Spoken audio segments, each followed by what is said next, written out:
마가복음 연속설교 5번째 시간입니다. 마가복음의 말씀을 의지해서 예수님의 진면목이라고 하는 말씀으로 여러분과 같이 함께 은혜 받기를 원합니다. 제가 설교 제목을 진면목 이렇게 정했어요. 여러분, 진면목이란 말씀 아시죠? 어떤 사람 속에 숨겨져 있지만 사실 그 사람을 만들어가고 있는 것, 숨겨져 있지만 어쩌면 진짜 그 사람인 것, 그걸 우리가 진면목이라 이렇게 말할 수가 있겠지요. 제가 지난 주간에 조선일보의 강찬석 칼럼을 읽게 되었습니다. 아주 굉장히 인상적인 칼럼이었기 때문에 여러분께 좀 소개하려고 해요. 제목이 종교가 세상을 걱정하던 시절 이야기. 얼마 전까지만 해도 종교가 세상을 걱정했지, 요즘처럼 밥상머리에서 종교가 이슈가 되어서 세상 사람들이 종교를 걱정하는 일은 아주 드문 일이었다고 하는 것입니다. 종교흉을 보는 시대, 사실 우리 사회가 종교의 두통을 안겨주던 시절이 바로 코앞이었다, 이렇게 강찬석이라고 하는 분이 칼럼을 시작했습니다. 그런데 그런 종교가 세상에 짐을 지고 있었던 그런 시절에 우리나라의 종교에는 3명의 큰 나무들이 있었다. 이분이 이렇게 썼더라고요. 그것이 개신교에는 한경직 목사님, 불교에는 성철 스님, 천주교에는 김수환 추기경 같은 이런 거목들이 있었다는 것이죠. 그런데 이 칼럼에 이렇게 얘기를 하더라고요. 그 3 거목을 묶어주는 한 단어가 있다면 그것은 아마 청빈이라는 단어였을 것이다. 그러면서 예를 들었어요. 한경직 목사님이 돌아가시고 나서 남은 유품이 달랑 3가지였는데 휠체어, 지팡이 하나, 겨울 털모자, 이렇게 3가지가 남으셨답니다. 김수환 추기경 같은 분은 추워서 이렇게 기도하시는 걸 보고 성도 한 분이 겨울 잠바를 이렇게 머리털을 선물했더니 어느 날 그 성도님이 교회 기도로 가다 보니까 교회 앞을 청소하는 분이 자기가 선물한 그 비싼 오리털 파카를 입고서 청소를 하고 있더라는 거예요. 그런 유명한 일화, 여러분 뭐 잘 아실 거예요. 성철 스님, 여러분 종교가 다르지만 말할 수 없이 청빈한 삶을 살았던 그런 분이셨죠. 그런데 그 칼럼에 이렇게 써 있었습니다. 그러나 그분들은 사실 엄청난 재산가들이었다는 것이죠. 왜냐하면 3분이 작고한 후로 그분들이 몸담았던 개신교나 불교나 천주교의 놀라운 중흥의 시대가 열렸습니다. 그분을 따라가려고 하는, 그분을 닮기 원하는 그분들의 후학들로 인해서 일시적인 부흥현상이 그들의 시대 뒤에 따라왔다는 것이죠. 그래서 그들은 한없이 가난했지만 그러나 한없이 부자였다. 이런 칼럼의 내용이었습니다. 얼마나 글이 좋던지요. 제가 2번을 다시 한번 더 읽어보았습니다. 진면목이라는 말이겠죠. 그들이 가난하고 청빈하게 살았지만 그러나 진짜 그들의 모습은 그저 가난한 것이 아니라 사실은 여러분, 그냥 가난한 거 무슨 의미가 있겠어요.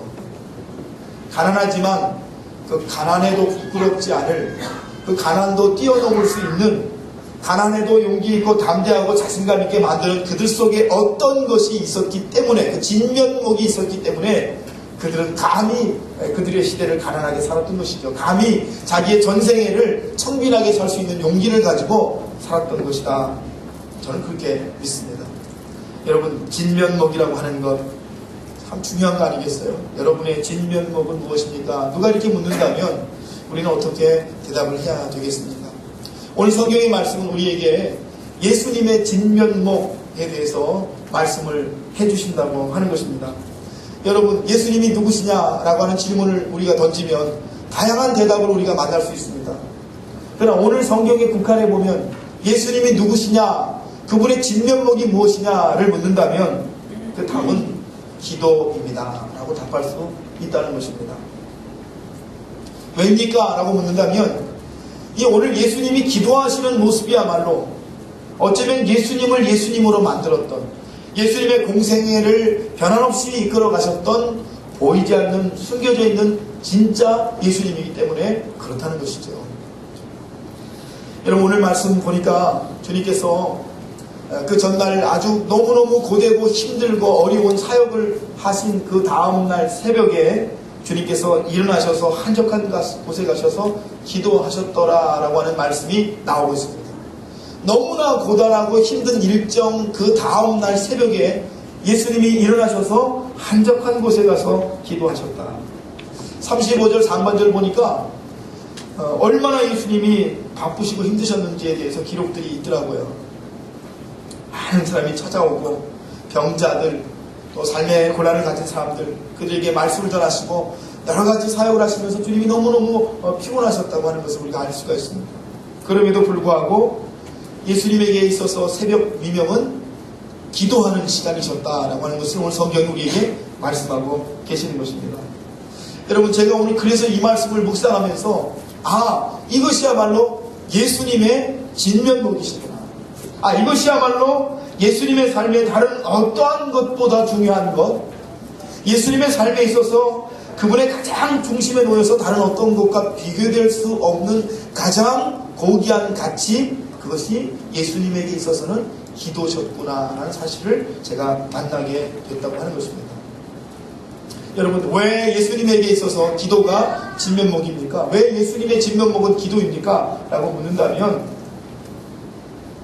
예수님에게 있어서 가장 중요시 여겨지시는 것이 바로 하나님과의 교제시기 때문이다라는 것입니다. 예수님이 가장 중요하게 생각하시는 것은 바로 하나님과 교제하는 것, 하나님의 음성을 듣고 하나님의 길을 만나고 하나님의 도우심을 받는 것을 다른 어떤 것보다 중요하게 여기셨기 때문에 예수님은 그 피곤한 새벽 미명에 하나님께로 나가는 그 시간을 가장 중요하게 여기시고 가장 중요한 길로 삼으시고 자기의 삶의 가장 중요한 잣대로 삼아 나가셨다고 하는 것이지요.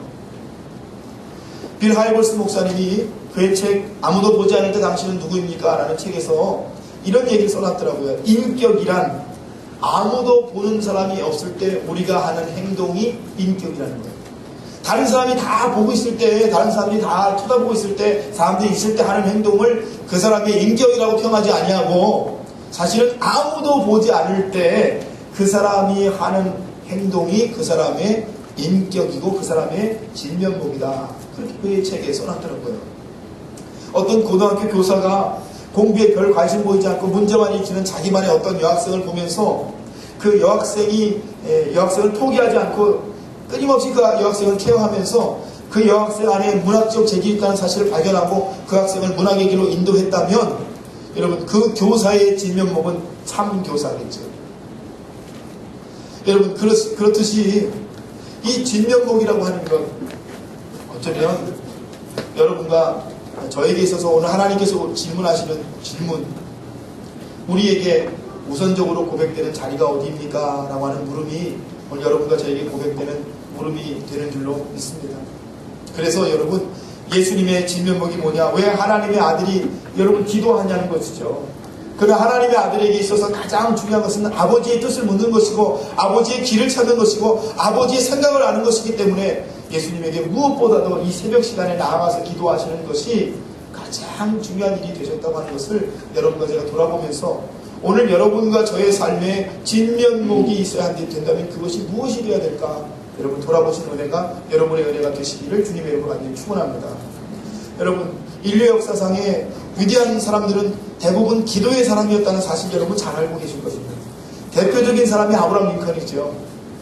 너무나 불우한 가정에서 태어났기 때문에 교육받지 못했던 사람, 자기 힘으로 근근히 공부해 나가면서 자격을 하나씩 따가면서 자기의 삶을 개척할 수밖에 없었던 사람. 그러나 결국에 그는 대통령이 되었고 대통령이 되자마자 또 큰 시련을 만나게 되었던 남북전쟁을 감당해야만 했던 사람이 아브라함 링컨이죠. 너무나 못생기고 언변이 없어서 사람들에게 불어를 하지 못하는 고릴라라고 하는 별명으로 불려졌던 그런 사람. 그러나 아브라함 링컨은 기도의 사람이었다는 것입니다. 그는 언제나 날마다 기도하는 사람이었다고 하지요. 아무리 급한 일이 생겨도 아브라함 링컨은 기도하는 시간을 절대 포기하지 않았다고 해요. 그래서 아브라함 링컨을 공격하는 사람들도 그 부분에 있어서만은 아브라함 링컨을 인정해 줬다고 하죠. 여러분, 유명한 예화를 아시죠? 남북전쟁 시작됐을 때는 남부군이 훨씬 더 무슨